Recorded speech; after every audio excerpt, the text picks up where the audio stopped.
So you're installing a door closer and you're having trouble reading and understanding these directions. This is on at number 852. Here it is mostly installed. From the center of this bolt to the top of the jamb is 3/4 of an inch. So from here to center, 3/4 of an inch.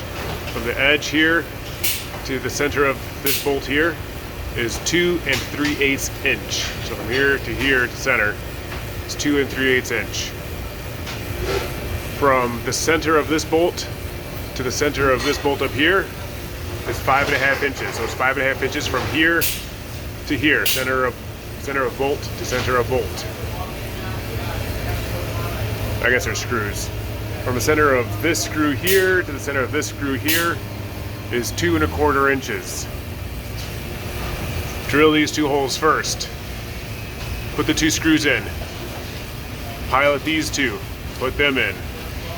Then do those. Put this arm on according to the directions. It says straight out. Perpendicular to the door. Adjustment screws. This one and that one need to be on the hinge side of the door. So you've got this here, that there, screws in place. This arm spins in and out.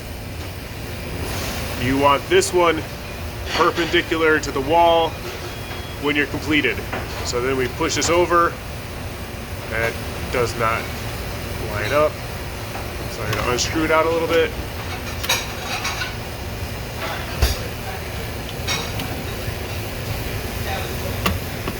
There you go. It is now perpendicular. Straight on a slight angle.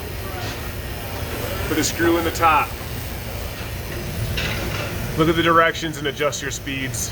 You have your open 3/4 of the way and then your latch speed.